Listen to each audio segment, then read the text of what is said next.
Hey guys, it's late and I'm filming. I really wanted to film a review for this week because I missed out on releasing a video last week. So to all the 10 people who like my videos, this is for you. Okay everyone, make sure you're seated because this is gonna be one wild review. Now I really hate saying this, but I think I just found my first 0-star review of the year. Okay, maybe not totally 0 stars. I mean, as a writer, whether you write professionally or creatively, I think as writers, we all know that it's not easy to write, yet alone get a book published. So, Sophie Hannah, I'll give you 0.5 stars. But I'm getting ahead of myself. Let's start from the beginning.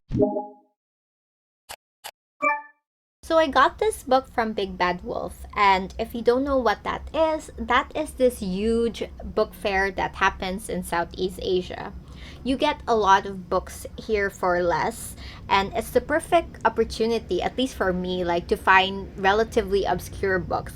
Books that haven't really made the bestseller list, books from indie authors, not so popular titles, underrated titles, you get the gist. While Big Bad Wolf has its share of popular titles, like, from Paulo Coelho, the girl who wrote 50 Shades of Grey, I forgot her name, and, different popular authors from around the world, I always make it a personal mission to attend this fair and purchase from authors that I have never read before. And this one caught my eye because of the premise. So, Haven't They Grown is essentially about this woman named Beth who goes to visit a friend of hers who she hasn't really seen in 12 years. Her friend named Flora lives somewhere along the street where Beth passes or drives by to bring her son to his baseball game, I believe. Beth, for some reason that you'll later find out in the book, she takes the opportunity to spy on Flora and, park across her house, only for her to realize that something is not right with her family. Flora's gotten older, all right, but her kids still look like they are the exact same age as they were 12 years ago. And I don't know about you, but that's so wild, right? So like the premise alone made me want to pick up this book. And at first you'd find this to be pretty interesting because you're really trying to figure out what's going on here. Like, what's the whole deal? And since it's marked as a thriller, you'd easily rule out the paranormal or anything supernatural. And yes, like, mild spoiler alert, there is really nothing paranormal going on here. It's a thriller and it's supposed to be some sort of like a thrill ride because it's a thriller. And I hate saying the word thrill or anything with the word th because I can't pronounce it that well. Needless to say, this book was anything but thrilling. Now we find out that Beth goes on to play armchair detective, but instead of, just staying in the chair and trying to figure things out, she goes all out and drags her whole family into this fiasco. And the whole town also gets involved with her. And then she just tries to figure out whatever the hell is going on with Flora Braid and her family. So the first people that Beth actually drags into this mess is her family, of course, because Beth is a great mother. So the first thing she does is she forces her husband to investigate Flora with her. She forces him to message Flora's husband also on LinkedIn. And then she goes on to obsess over Flora's son's Twitter account. And then gaslights her whole family to doing whatever she wants. Yes, totally normal, right? Honestly, if I was him, the only thing I'd do for Beth is send her divorce papers. Beth also drags her own daughter to this mess, who, like her dad, had every right to question her mother's sanity. And I know they were just fictional characters, but if you haven't sensed it by now, I hate Beth. I dislike her with every bone and nerve in my body. Not only does Sophie Hannah glorify Beth's obsession with Flora and her family, she chalks it up to Beth being a great friend. She also seems to have completely, or probably even unknowingly, I give her that, made Beth like this neglectful mother, because I don't know if she ever mentioned her son's existence other than the first chapter. And am I as a reader supposed to give Beth some award for being a strong, powerful woman, for not listening to her husband, relentlessly going after her friend and spending her family's savings just so she could obsess over said friend across the Atlantic?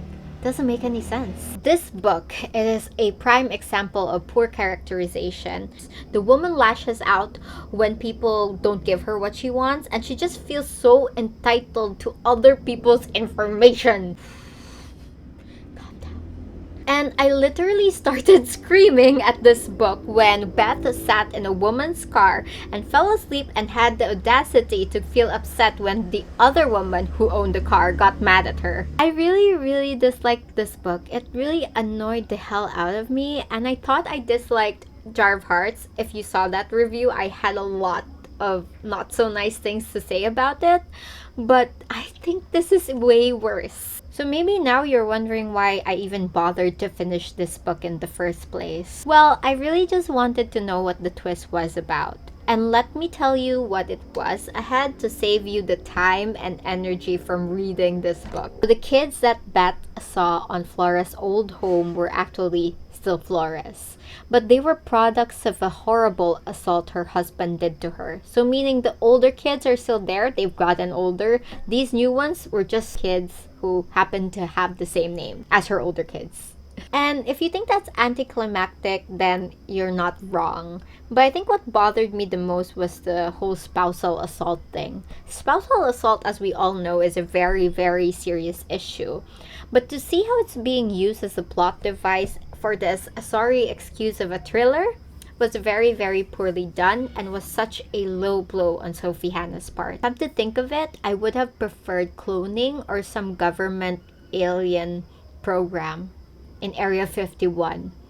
I wouldn't have mind if like the twist was as wild as that. And just when you think that it couldn't be any worse, Sophie Hannah throws in some random plot about Flora's husband ending his third child's life because she was deformed. That's really horrible and vile, and considering the tone of this book, it's really just done in poor taste. I wish the author could have just thought this through. You know what? Overall, I just think Sophie Hannah wrote a very, very horrible book. I don't think she even knows what she wanted to do with the character, and then she didn't even care about the story at all.